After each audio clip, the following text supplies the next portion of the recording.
Bonsoir, nous sommes très heureux de vous retrouver pour ce journal du Conseil communal d'enfants de Lucenay. Bonsoir Maëlle. Bonsoir à tous, nous sommes le samedi 13 janvier et voici les titres de cette édition. Comment sensibiliser les élèves de l'école à l'économie d'énergie? Nous verrons quelles sont des actions mises en place par le Conseil communal des enfants afin de limiter les gaspillages énergétiques. Agir pour la transition écologique en allant à l'école sans sa voiture, c'est l'idée lancée par le CCE. Et vous verrez que cette action fait l'unanimité chez les parents d'élèves. Un vide-grenier pour venir en aide à l'UNICEF, c'est la belle initiative de l'année 2023. Le CCE a fait appel à la générosité des parents des élèves de l'école qui ont été nombreux à faire des dons de jouets, jeux ou encore de livres.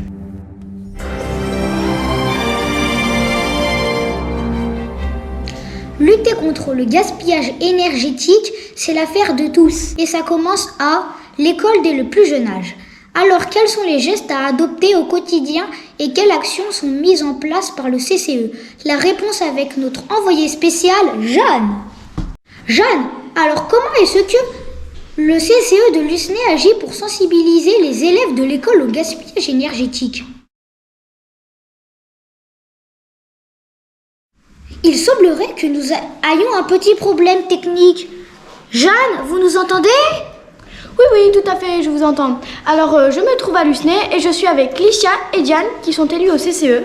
Alors, expliquez-nous de quelle façon sensibilisez-vous les élèves à ce gaspillage énergétique? Avec des affiches que nous avons réalisées et qui nous rappellent qu'il faut éteindre la lumière quand on quitte une pièce, utiliser l'eau de façon raisonnable, fermer les portes afin de garder la chaleur à l'intérieur et couper le chauffage lorsque l'on ouvre une fenêtre. Et nous préparons également une autre action pour réduire l'impact environnemental en remplaçant les serviettes en papier par des serviettes en tissu. Merci Licia et Diane pour ces explications. Merci Jeanne pour ce reportage. Aller à l'école à pied, en vélo ou en trottinette, c'est bon pour la planète, mais aussi bon pour la santé.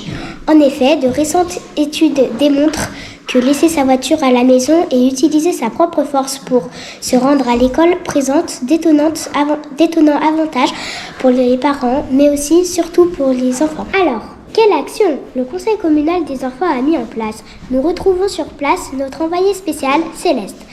Céleste, je crois que vous êtes avec des élus du CCE, écoutons-les. Effectivement, je me trouve avec Emma et Emma qui sont élus au Conseil communal d'enfants. Alors, comment favorisez-vous l'écomobilité à l'école? Nous avons créé le vendredi sans voiture où nous invitons les parents des élèves à venir à l'école sans leur voiture. Par exemple, à pied, à vélo ou à trottinette. Les enfants et les parents jouent bien le jeu puisque nous enregistrons une baisse significative de la circulation sur les journées du vendredi. Une initiative que nous souhaiterions étendre sur les autres jours, d'autant que la mairie de Lucenay a renforcé les signalétiques sur les routes pour sécuriser les piétons. Merci Emma et Emma. Nous voyons donc que venir à l'école sans sa voiture, c'est bon pour la planète, mais aussi pour la tête. Merci Céleste. La belle idée du jour maintenant nous emmène au vide-grenier de la classe en 4 de Lucenay, où les enfants du CCE étaient présents pour une vente au profit de l'UNICEF.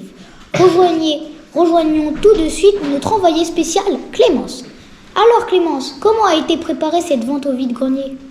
Alors, pour répondre à cette question, je me trouve avec Hugo et Marius. Racontez-nous cette vente au vide-grenier. Quelque temps avant, nous avons fait appel aux dons de jouets ou livres en bon état aux élèves de l'école que nous avons mis en vente le jour de la brocante. C'était une très belle journée ensoleillée avec Nicole et Françoise. Ensuite, nous sommes allés à la communauté de communes Beaujolais-Pierre-de-Rouet où nous avons remis l'enveloppe du grain de nos ventes à Geneviève Ancel, présidente de l'UNICEF, en présence de Daniel Pommeret, présidente de la communauté de communes. Bravo pour cette belle initiative. Merci Clémence.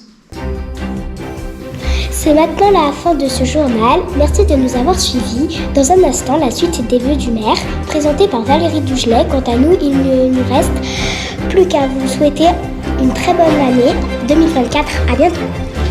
Excellente année 2024 à tous. Bonne année!